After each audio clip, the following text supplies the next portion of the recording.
Bonjour, je m'appelle Rémi Mével et je suis diplômé de l'IEP de Toulouse. En 2018, j'ai rédigé un mémoire sur le thème de l'influence du MEDEF sur les politiques publiques.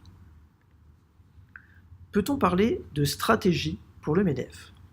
Alors tout d'abord, la définition des objectifs et de la stratégie du MEDEF constitue déjà une action signifiante. Ses adhérents ont des intérêts variés. De plus, le MEDEF est une confédération, ce qui signifie que ce sont des fédérations ou des unions locales qui y adhèrent, plutôt que des entreprises. Dans ce contexte, il est difficile d'adopter des positions qui satisfont tous les adhérents directs et indirects. La marge de manœuvre du MEDEF existe souvent au coût de l'insatisfaction de certains segments de la base adhérente. Le MEDEF a aussi une action qui se divise sur plusieurs échelles. Il agit au niveau départemental avec les unions locales adhérentes et les MEDEF départementaux, au niveau national avec le MEDEF national, et enfin au niveau européen.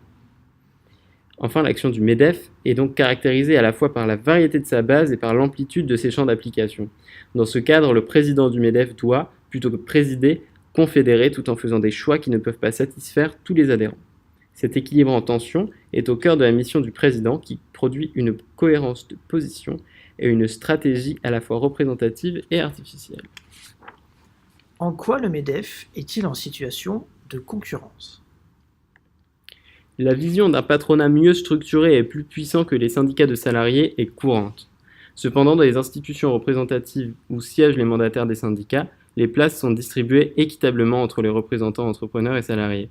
Par ailleurs, il ressort des entretiens menés dans ce mémoire que le lobbying du MEDEF n'est pas plus puissant que celui de la CGT par exemple. Ces organisations utilisent simplement des méthodes et des réseaux différents.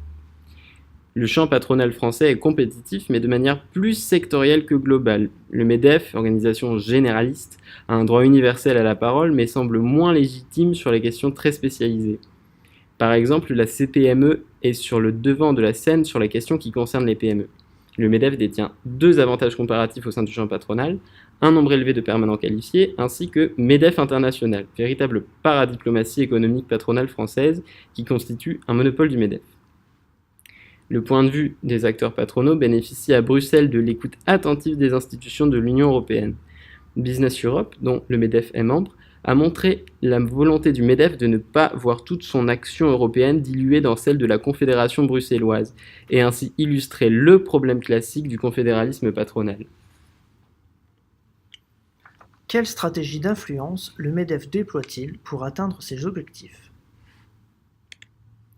En France, le MEDEF représente ses intérêts auprès du gouvernement et des chambres parlementaires de la République. Il maintient une relation de travail régulière avec un ensemble de parlementaires et de hauts fonctionnaires. L'action de lobbying la plus directe du MEDEF, c'est la proposition d'amendements à des parlementaires ou bien aux membres du cabinet d'un ministre. Ce lobbying s'insère aussi dans le champ bruxellois de façon plus institutionnalisée.